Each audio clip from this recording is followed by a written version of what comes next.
오늘 본문 말씀에 대해서 많이 오해하는 부분이 있어요. 왜냐하면 범사에 감사하라. 서예가 선생님도 계시는데 이 범사라고 하는 것은 그냥 모든 일에 감사하라. 헬라어로는 판타. 그래서 영어로 everything. 그러니까 모든 일에 대해서 감사하라. 근데 여러분 이 말씀을 잘못 이해하면 그러면 내가 힘들고 어려운 일이 생겼을 때에도 감사하는 것, 또 고통스러운 일이 있을 때도 감사하는 것, 이게 좀 말이 안 맞잖아요. 그죠? 말이 잘 안 맞잖아. 과연 하나님이 지금 그런 것까지 감사하라고 하시는 걸까? 고통 그 자체가 나에게 좋은 거라면 고통을 찬양하지. 왜 고통스럽게 살겠다고 그렇게 다짐하고 정말 온몸에 그냥 가시로 딜딜 감싸고 살았던 중세에 그 수도승처럼 그렇게 살지. 그래놓고는 그렇게 고통스러운 상황을 만들어 놓고 감사하면 될 거 아니에요. 정말 그럴까요? 하나님이 원하시는 게 그걸까요? 아니에요. 그건 참 이해를 이상하게 해가지고 그렇게 이해한다면 그건 좀 넌센스예요. 그럼에도 불구하고 오늘 말씀의 그 배경은 이 데살로니가 교회를 향하여 사도 바울이 권면하는 말씀이거든요. 그러니까 데살로니가 교회가 이 당시 사도 바울이 편지를 썼던 그 당시의 그 교회의 모습을 우리가 생각해 보면 그 교회는 상당히 환난과 그리고 괴로움이 많았던 그런 환경 속에서 이 복음을 붙들고 이거 지켜보려고 목숨 걸고 그렇게 살던 그런 사람들이에요. 그런 사람들을 향하여 사도 바울은 조금 역설적으로 그럼에도 불구하고 나는 너희에게 말하는데 범사에 감사해라. 그렇게 얘기하는 거예요. 그러니까 궁극적으로 얘기하면 이건 어떤 한 개인을 향하여 범사에 감사하라 그런 게 아니라 교회 공동체를 향하여 범사에 감사하라 그런 거예요. 그러면 여기서 우리가 캐치해야 될 게 뭐냐면 하나님께서 그 교회 공동체를 위해서 하나님이 살아계시는 한 그 교회가 그냥 그렇게 고통만 받다가 그렇게 유야무야 없어지는 그런 일은 생기지 않을 거다. 하나님을 믿는 그 믿음을 가지고 너희들이 지금 이 고통조차도 그 하나님이 풀어주실 것을 너희들이 생각하면서 기대하면서 그것을 믿으면서 감사하라고 그렇게 얘기하는 거예요. 기쁜 일이 있을 때 당연히 감사하지만 괴롭고 힘든 일이 있을 때에도 그 하나님께 감사하라는 거예요. 어떤 하나님? 이 모든 상황을 나를 위하여 풀어주실 그 하나님께 감사하라는 거예요. 그러니까 이거는 전천적인 감사를 얘기하는 거예요. 상황을 뛰어넘는 그런 감사를 얘기하는 거예요. 그 상황 그 자체를 감사하라는 게 아니라 그 상황을 뛰어넘는 감사, 그것을 요구하는 거다라고 하는 것을 우리가 생각해 볼 수 있다는 거예요.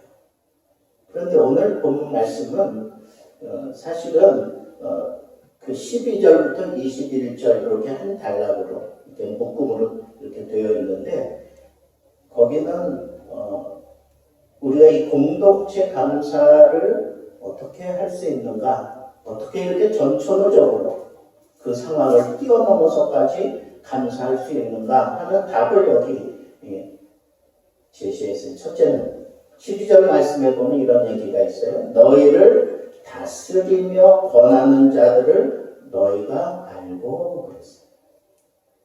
이 교회는 수고하는 그런 사람들이 있는데 어떤 분들이냐, 리더, 지도자, 너희를 다스리고 가르치는 그런 지도자가 있어요. 대표적인 지도자가 누구겠어요? 목사님. 또 누가 있어요? 장로님. 또 누가 있어요? 말씀을 가지고 가르치는 사람들. 그리고 먼저 믿음을 가지고 그 귀한 신앙의 삶을 보여주는 사람, 이런 사람들이 다 우리를 가르치는 사람들이다라고 그렇게 얘기할 수 있어요. 그런데 그 사람들이 그 직위만 가지고 있는 게 아니라 수고하고 애를 쓰고 너희들을 위해서 그렇게 목마르려고 발버둥치는 그 사람들의 그 수고와 권면을 알아주라 그랬어요. 알아주라. 그걸 알아보고, 그러니까 알아본다라고 하는 건 분명히 캐치하라는 거예요. 그리고 또 한 가지는 그거 알아주라는 거예요. 알아주는 건 어떤 거예요? 격려해 주는 거예요. 칭찬해 주는 거예요. 아, 목사님 오늘 스타일이 괜찮네요. 아무것도 아닌 것 같아도 그 칭찬 하나에 사람이 마음이 무너지기도 하고 또 마음이 세워지기도 하는 거예요. 여러분, 알아보고 알아주는 것, 교회에서 일하는 이 일꾼들을 알아보고 알아주는 것, 여러분 그거 참 중요합니다. 그럴 때 공동체 감사가 터져 나올 수 있도록 교회는 그렇게 구성되어 있어요. 그러니까 여러분, 저 목사님만 보면 왜 짜증이 나지? 목사님 설교만 들으면 이렇게 참 졸음이 오고 짜증이 나지? 막 그렇게 여러분들이 생각이 든다면 여러분들이 병든 거야.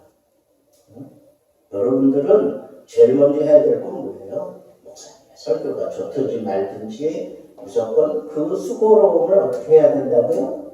알아준다는 거야. 알아줘야 될 사람들이 불평하고 짜증내고 이거는 같이 망하자는 거예요. 그래서는 교회가 제대로 서질 않아. 무슨 얘기인지 아시겠어요? 그러니까 좀 마음에 안 드는 부분이 있어도 그래도 알아주고 격려해주고 칭찬해주고. 제가 언젠가 그랬잖아요. 어느 교회 갔더니 참 내가 그때 힘들고 이렇게 참 교회 가서 그 교회에서 설교를 해야 되는데 정말 그냥 힘든 상황에서 갔어요. 근데 설교하러 딱 올라갔는데 보니까 여기 조그만 포스트잇이 하나 딱 있는 거예요. 거기 이렇게 딱 뜯어서 보니까 목사님, 오늘 목사님의 설교를 기대합니다. 감사합니다. 그 얘기야. 그거 이렇게 써 있는 거예요. 갑자기 막 그냥 이 속에서 전율이 막 일어나는 거예요. 아, 그래. 나를 여기 보내신 하나님의 섭리가 있는 거구나. 하나님의 뜻이 있어서 하나님이 날 힘들고 어려운 상황이지만 이 자리에 쓰게 하신 거구나 하는 그 생각이 딱 드니까 내가 이걸 힘들다고 짜증내면서 이런 사역하면 안 되지. 감사함으로 해야지. 그러면서 진짜 감사하는 마음으로 했다니까. 교회 공동체는 참 그렇게 사소한 것을 통해서 쉽게 정상화되는 신비로움이 있는 그런 공동체예요. 그러니까 우리는 항상 좀 알아봐 주세요. 저는 옛날에 그런 거 잘 못했어. 그런 거 가지고 또 이렇게 또 핀잔도 좀 찾고 그랬는데 좀 알아주는 그런 표현을 좀 자꾸 해야 되는데. 그래서 요즘 제가 유심히 보고 있어요. 영원이가 지난번에는 머리를 이렇게 하고 왔는데 오늘은 이렇게 또 이렇게 좀 풀어헤치고 또 머리를 좀 살리고 왔구나. 이런 걸 이제 보면 어떻게 해야 돼요? 알아주니까 그거 알아주라고. 그게 감사하는 마음을 만드는 그런 비결이라. 지금 본문 말씀에 그런 게 있어요. 둘째는 그 그런 그 가르침을 받는 사람들은 어떻게 해야 되느냐? 이런 수고하는 사람들의 그 역사로 말미암아 사랑 안에서 가장 귀히 여기며 너희끼리 화목하라. 너희끼리 뭐 하라고요? 화목하라. 너희끼리 화목하라 그랬어요. 그런데 가르침을 받는 사람에게 사랑이 거기 임하게 되고 그 사랑으로 말미암아 서로를 존중히 여기는 마음이 생겨요. 그 사랑이 들어가면 내가 존중하는 마음이 있으면 다른 사람들하고 어떻게 해서든지 화목하려고 들지 여전히 그 마음에 이 미워하는 마음, 꽁한 마음 이런 거 갖지 않는다는 거예요. 여러분 나를 좀 힘들게 하는 사람이 옆에 있어요. 그래도 여러분들 마음에 사랑이 막 팔팔 넘쳐 흘러야 돼요. 그리고 그 사람을 존중해주는 그런 마음을 가지고 어떻게 하라 그랬어요? 화목하라고. 여러분 말은 화목하라 그러지만 사실은 화목 이전에 이 화목하려면 어떻게 해야 돼요? 나를 낮춰야 돼. 나를 희생하지 않고는 화목이 됩니까? 안 돼요. 그러니까 너희들이 화목하라. 그렇게 겉으로는 그렇게 얘기했지만 속은 뭐 하라는 거예요? 나를 낮추고 희생하라는 거야. 희생하라는 거야. 여러분 옆 사람들 한번 봐주세요. 그리고 화목하다 하는 이 얘기가 뭐라 그랬어요? 희생하고 나를 낮추는 거라 그랬잖아요. 그러니까 고개를 푹 숙이고 그냥 옆 사람들하고 한번 인사합시다. 뭐라고? 사랑합니다. 진심으로 한번 해보세요. 옆 사람들하고 한번 해보세요.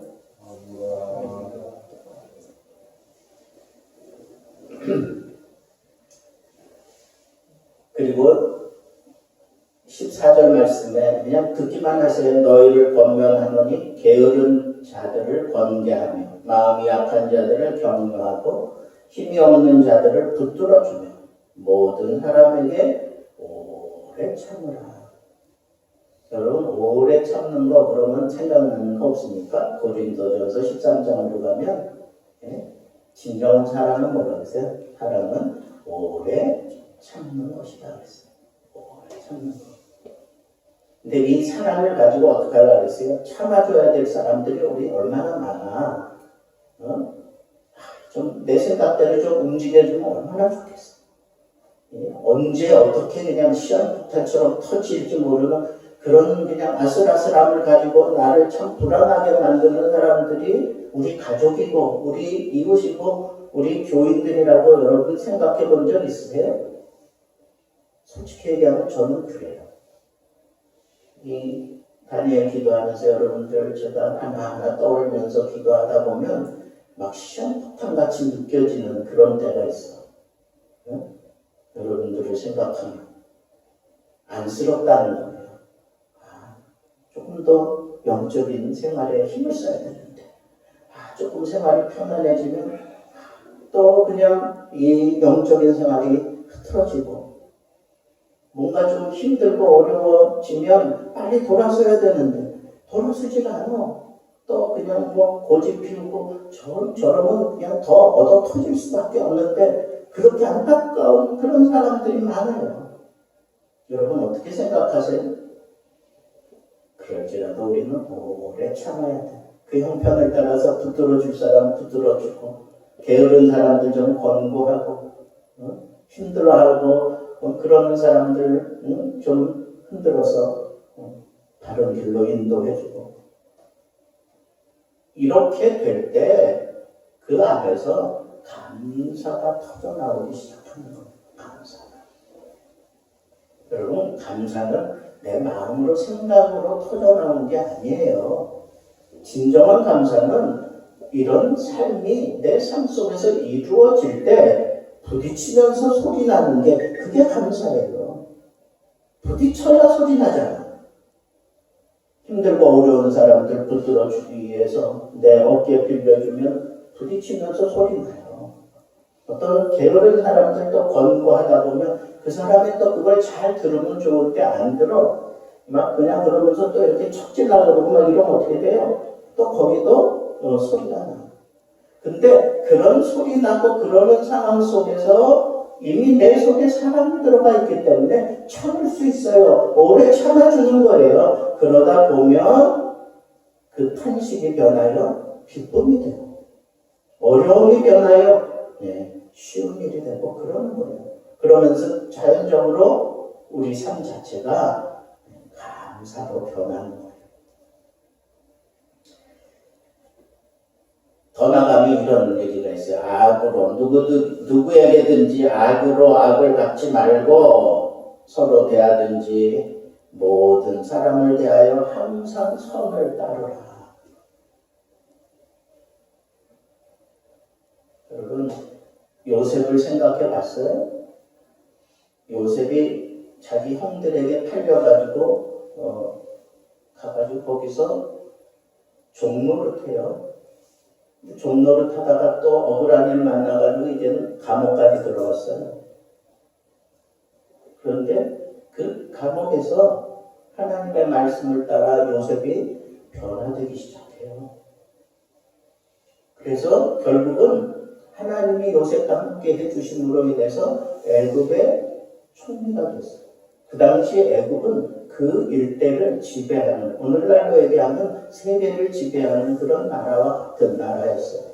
거기에 총리가 됐다. 온 나라를 다스리고 지도하는 그런 지도자의 자리에 앉았다는 것.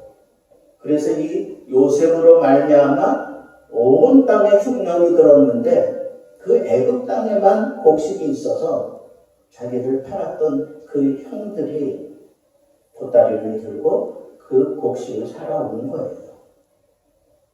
여러분들 같으면 어떻게 생각하겠어요? 그런 억울한 일 당해서 그 고생해가지고 겨우 그 자리에 올랐는데 그 자리에 올랐다고 해서 편안하고 좋은 것만 아니에요. 항상 요셉을 꽃같게 생각하고 시기하는 사람들이 있어서 요셉이 어려움이 많았어요. 그러면서도 자기 자리를 꿋꿋하게 지켜가고 있는 그 통에 자기 형들이 살자고 이 통을 들고 찾아온 거예요. 자기를 죽이려고 그렇게 구덩이에 던졌다가 팔아먹은 그 형들이. 여러분들 같으면 어떻게 하겠느냐고요. 피가 거꾸로 솟지 않겠어요? 예? 10년 전에 먹었던 그 멸치가 막 거꾸로 솟아올라오고 그러지 않을까요? 그럴 수밖에 없을 것 같아요. 인간이라면 그렇지 않겠어요? 그것도 형이라고 하는 사람들이. 근데 요셉은 어떻게 했어요? 결국은 그 형들을 용서하잖아요. 용서한다. 그리고 화목해요. 오래 참고 화목하는 거예요. 용서해 주는 거예요. 악을 악으로 갚지 않는 거예요. 그랬을 때 감사가 터져나가는 거예요. 자, 그래놓고 난 다음에 이제 그러니까 너희들은 이제 항상 기뻐해야 된다. 쉬지 말고 기도해라. 범사에 감사해라. 이렇게 나오는 거예요.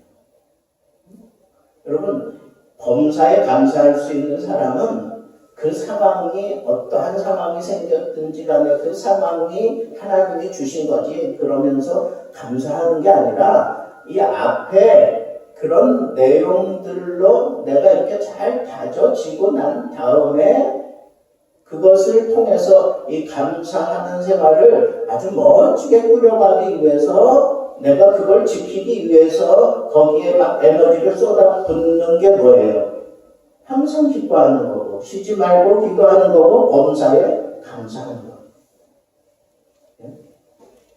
그러니까 이거는 막 그냥 몸으로 부딪혀가면서 이 감사의 조건들을 만들어내기 위해서 막 발버둥 치던 사람이나 할 수 있는 게 범사에 감사하는 거예요. 그냥 되는 게 아니라. 그래서 저는 생각해봤어요. 요 삼위일체다 이것도. 항상, 그죠? 쉬지 말고, 그리고 범사에. 이게 그냥 내 삶의 어떤 패션이 되는 거야, 패턴이 되는 거야, 패턴.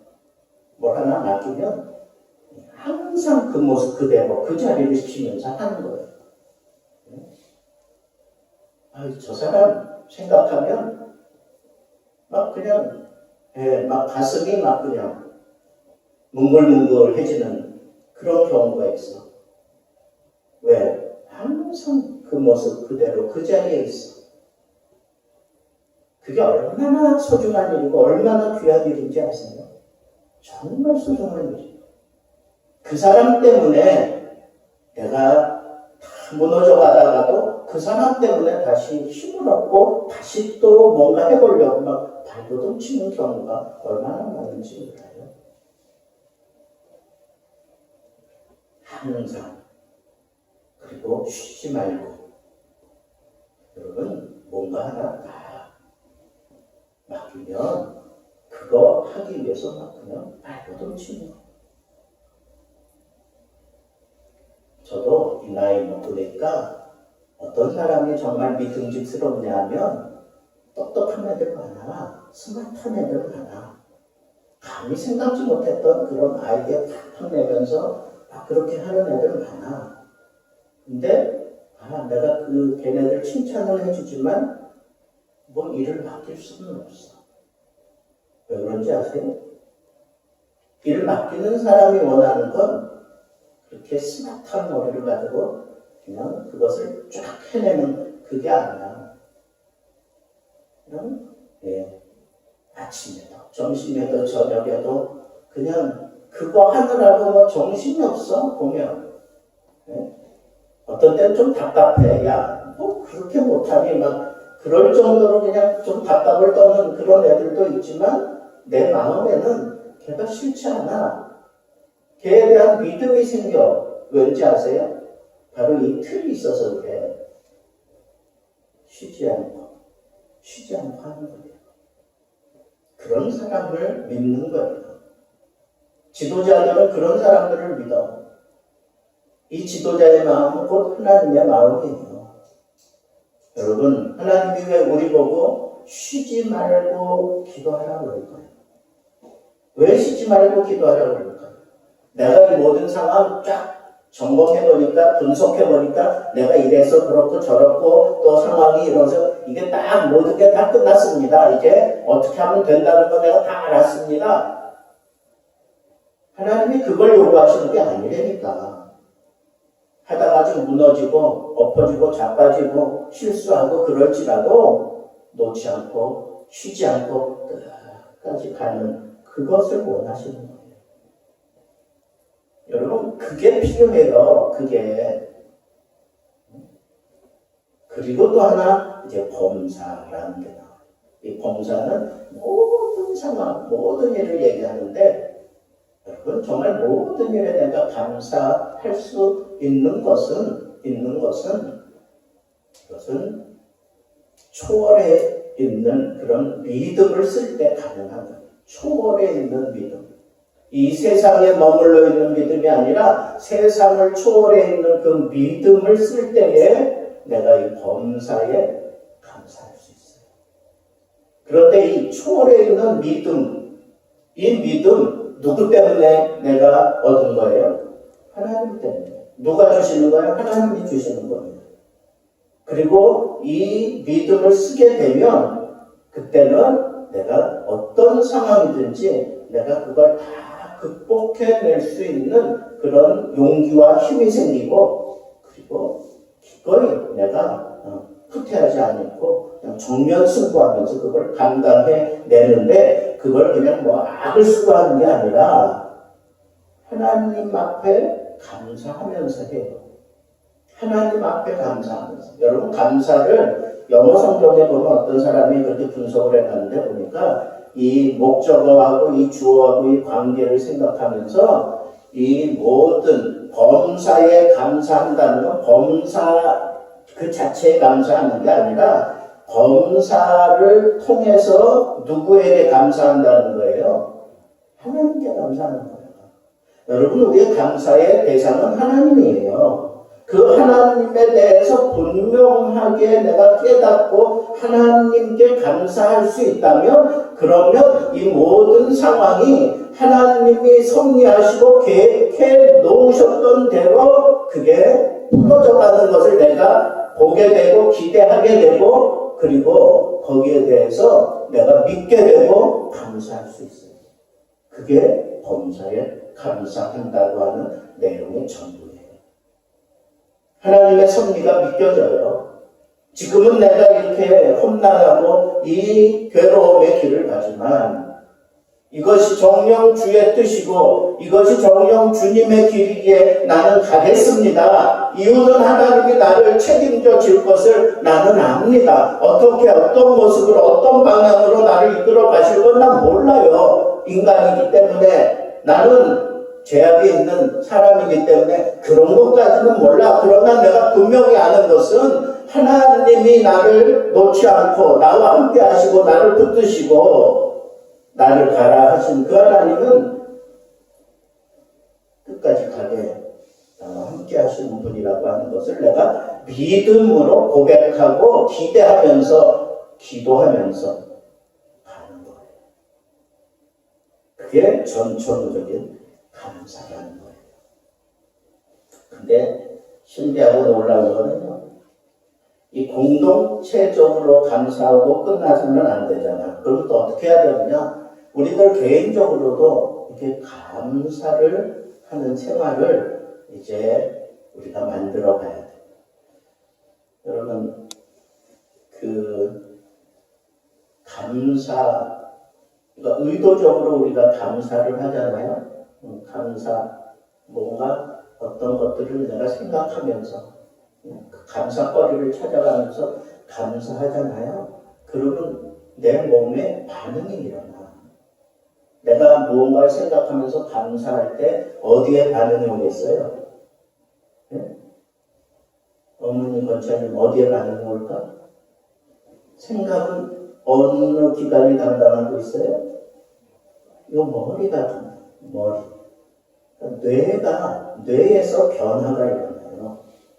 뇌에서 그냥 이 활동력이 막 생기면서 이 뇌에서 변화가 일어났는데, 어떤 변화가 일어나느냐 하면 이 감사하는 자들은 뇌 좌측에 전두피질 활성이 일어나면서 스트레스가 완화되고, 그리고 행복함을 주는 어떤 그런 그 물질이 분비되든지 그런 거 있잖아요, 그죠? 그런 도파민이 흐른다든지 엔돌핀이 돈다든지 이런 것들을 막 흘려낸대요.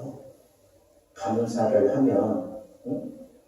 그래서 그렇게 막 감사를 하면서 우리 몸의 기능이, 요즘 우리 장로님 리셋하고 계시는데, 그 리셋된대, 리셋. 이게 리셋이 된대요. 새롭게 뭔가 거기서 할 수 있는 그 리셋이 된대. 그래서 그 리셋 효과가 나타나는데, 그때부터 새롭게 뭔가를 또 할 수 있는 그런 장이 마련이 된다. 심리학자들이 그렇게 연구를 한 결과예요. 미국 마이애미 대학교 심리학 교수 마이클 매크로라는 사람이 우리가 잠깐 멈춰서서 우리에게 주어진 감사함을 생각해보는 순간에 내 감정 시스템이, 내 몸의 감정 시스템이 이미 리셋이 되어져서 두려움에서 탈출해 버리고 뭔가 기대감이 생긴다는 거예요. 감사하는 자들은 이런 변화가 일어난다는 거예요. 마치 승리에 도취된 감정을 느낄 때와 같은 그런 감정이 나를 지배하면서 내 이 상황을 이렇게 바꿔놓는데요. 그러니까 아니 나는 고통스러운데 지금 내 형편은 지금 힘들고 어려운데 그 상황 속에서 감사거리를 생각하면서 감사하잖아요. 그러면 승리한 그런 마음이, 승리한 것 같은 그런 마음이 내게 주어진다는 거예요. 뇌가 역사해서. 그러니까 감사해야 돼요. 우리는 감사해야 돼요. 그 감사의 조건을 찾아서 감사해야 돼요. 그래서 감사한지, 왜 감사한지를 좀 꼽아보고, 그리고 이렇게 곱씹어볼 때, 그런, 뭐라 그래요? 엔돌핀, 뭐 이런 도파민, 이런 거 뭐라 그래요? 무슨 호르몬이에요? 그건 뭐예요? 하여튼 이런 것들이 우리 몸에 좋은 그런 것들이 우리에게 막 일어나게 된다는 거예요. 그래서 시카고에서 심리 클리닉을 운영하는 그런 심리학자면서 그 심리 개발, 자기 개발서를 많이 쓴 베스트셀러 작가인 마리안 트로이아니라고 하는 이 작가가 이 환자들과 상담을 많이 했대요. 상담을 많이 하면서 불만을 제거하고 감사함을 더 표현하게 만들어 놓았대요. 그래서 이른바 감사일지라고 하는 것을 쓰게 했대요. 그랬더니 아주 그 치료가 급속도로 그렇게 이루어졌대요. 그래서 아예 연구를 했어. 한쪽 분야는 그냥 그렇게 살게 만들었어. 좋은 일이 있든지 말든지. 근데 한쪽은 좋은 일이 있든지 없든지 간에 무조건 찾아내서 감사의 조건을 찾아내가지고 감사일지를 쓰게 만들었대요. 그랬더니 놀라운 변화가 일어났는데 이 환자들이 정신적인 그 충격에서 벗어날 뿐만 아니라 육체적인 질병까지 다 거쳤대요. 감사일지를 쓰는 그 부류는 다 그와 같은 놀라운 역사가 일어났대요. 아니, 사람들이 지금 발표한 거 지금 제가 여러분들에게 보여주는 거예요. 그러면서 거기 특징을 살펴봤더니 감사하는 사람들은 훨씬 생동적이고 경각심을 가지면 매사에 적극적으로 뭔가를 하려고 막 발버둥 치는데 그렇지 않은 부류들은 그냥 될 대로 되라 그러면서 살아간다는 거예요. 여러분, 감사가 우리를 아주 활동력 있게 만들어내는 그런 아주 좋은 영양, 비타민과 같다 그런 얘기예요. 생리학적으로 감사는 스트레스 완화제나 분노, 화, 후회 등 불편한 감정들을 덜 느끼게 하는 것도 있고, 감사일기를 쓴 사람들 중 거의 다 4분의 3 정도는 행복지수가 엄청나게 높아졌다는 거예요. 행복지수가 엄청나게 높아졌다. 그래서 화학구조와 호르몬이 변하고 신경 전달 물질들이 바뀌는 그런 놀라운 역사가 일어나서 그 고통에서 벗어나고 그 심리 상태에서 벗어나고 그 병에서 고침을 받는 경우가 얼마나 많은지 모른다는 거예요. 이건 의사들이 자기들이 지금 연구한 결과라는 거예요.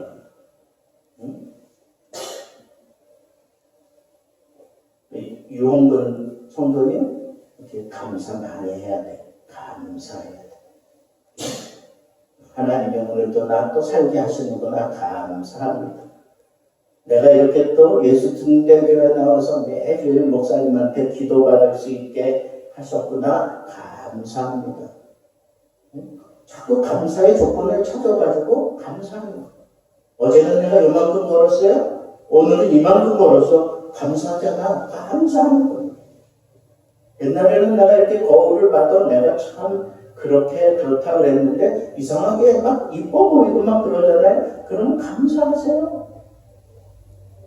감사하면 이런 변화가 일어난다는 거예요. 저는 이 과학적으로도 증명된 이 모든 사실을 놓고 볼 때, 하나님의 말씀이야말로 이 모든 과학이고 심리학이고 뭐 이런 거 다 뛰어넘어서 인간들이 측량하지도 못하던 그 시대에 이미 하나님은 우리들이 그 고통 가운데서 그 힘들고 어려운 상황 속에서 하나님의 섭리를 생각하며 이겨갈 수 있는 하나님의 특별 처방약을 하나님이 주셨는데 그게 감사였구나라고 하는 사실을 저는 깨달았습니다. 그래서 여러분들에게 한 주간 숙제를 드리려고 해요.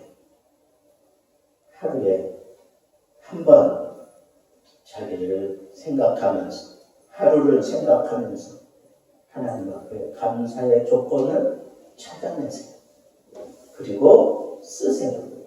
그냥 찾아내고 그냥 지나가지 말고 그걸 쓰세요. 정말 좋은 건 기도하면서 하나님 앞에 하나님이 오늘도 나를 이렇게 살게 하셨구나 감사의 그런 내용들이 막 기도하다 보면 그게 더 센시티브하게 이렇게 작동을 해가지고 감사의 조건들이 막 쏟아지는 거예요.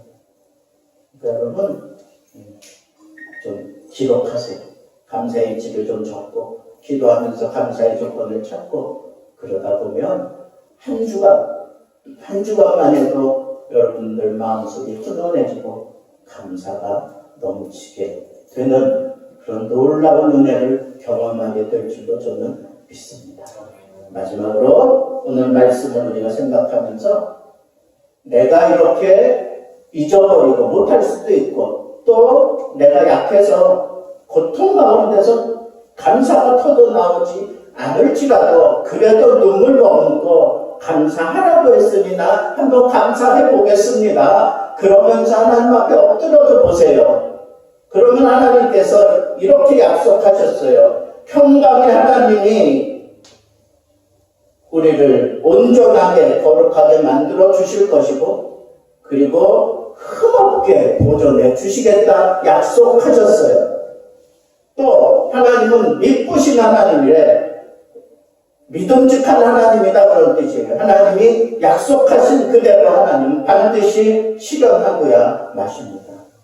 그러니까 여러분 한번 하나님을 믿고 하나님께 여러분 인생을 다 걸고 여기까지 달려왔다고 해도 과언이 아닌 그런 믿음 있잖아요. 그 믿음을 한번 여러분들이 써보세요. 그래서 감사를 통해서 여러분들의 삶이 회복되어지고 감사를 통해서 여러분들의 삶이 정말 반짝반짝 빛나는 놀라운 역사가 일어날 수 있게 되기를 우리 주님의 이름으로 축복합니다.